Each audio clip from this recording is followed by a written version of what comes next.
Good evening, Bitcoin Mubarak. That's what we're saying. Um, I have had so many unread messages. People do come alive at this time, don't they? Honestly, so do I. And I think the whole ecosystem around it comes alive. People are saying that the altcoin season is going to start after this. Who knows? All I know is price is high, and I find it hard to keep buying. I want discount Bitcoin.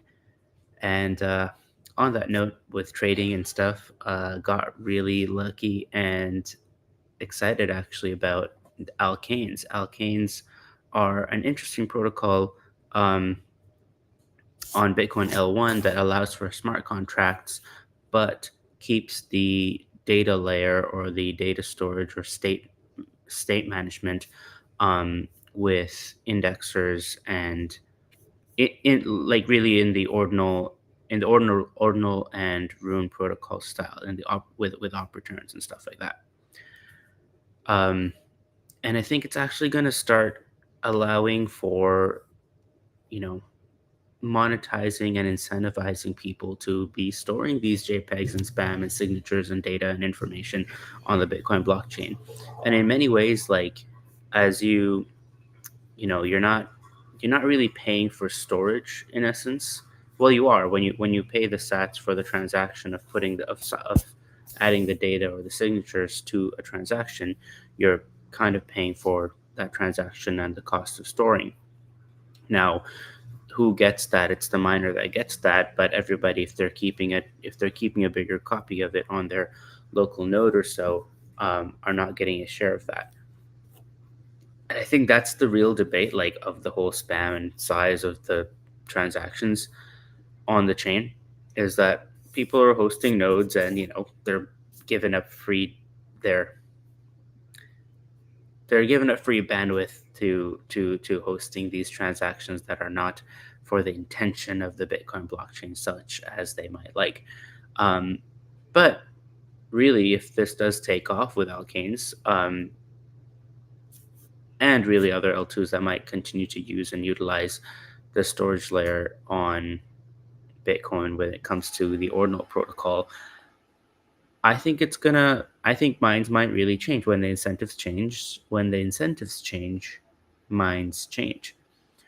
Um, Kind of like, if you think about it, like AWS S3, actually, um, when you store the data, like you pay something small to just store the data up on AWS S3, but it's really when you're calling the data that they charge you more. It's like the indexers who are storing the data and then you're calling from the same way that you might read like blockchain, like the mempool, or the blockchain where you see the blocks and stuff. All of these are really provided by indexers, and not inherently available on Bitcoin itself. You know, there's a value to processing that data, presenting it and sharing it and making it consumable for people. And I think more of that is going to happen. So for giver spam, we're just testing. Just there is, I think there really is some great utility here, which leads me to actually the really cool thing that really introduced me to alkanes. And I think that's just it. It's like entertainment being introduced to something, having something to learn from, helps to really drive people in that direction. And I think that's what art really does. LIFO and the Wizard of Ords launched the Alkane Pandas. They were trading for like 200 to 300 USD on idclub.io. Let me put that, if I can put that here. Nope, I can't put that here right now. Maybe. Yes, idclub.io. There we go. alkanes.idclub.io. And looking forward to Magic Eden supporting them as well. And maybe they will hit even higher numbers as altcoin season starts. I did sell one. I'm going to hang on to the other one for now. Um, and if you don't have a wizard, go get a wizard. The Wizard of Ords are a really cool bunch. So I cover the opportune debate, spam, alkanes, and I'm coming back to, I think, just trading and traders and all-time highs and discount Bitcoin. I think that's the biggest use case or biggest business right now, is how can you get discount Bitcoin?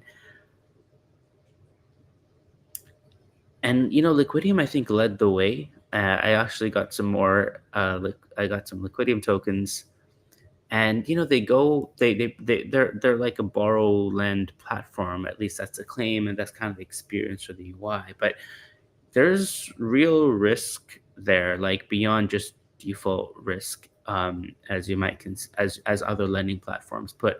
Like, I actually personally see Liquidium more of a um, art trading store. Like, it's like a small pawn shop where you kind of put up your stuff for a bit, get some cash, and then you could just never return with the cash. And then what? Now they're stuck with that item, and they have to find a way to sell it.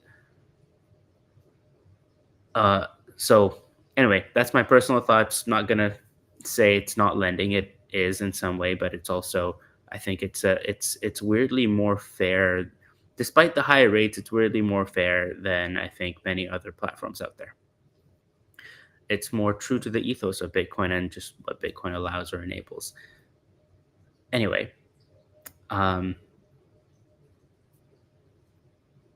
I don't know where I was going with that. It's getting late. I think I'm gonna call it.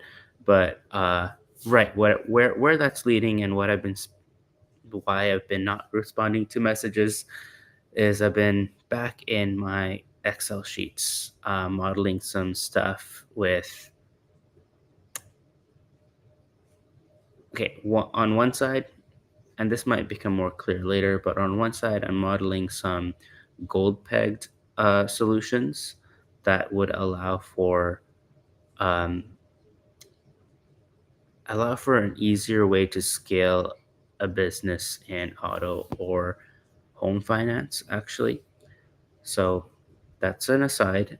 And more specifically to Bitcoin, I'm modeling out a basically an options or repo contract that allows for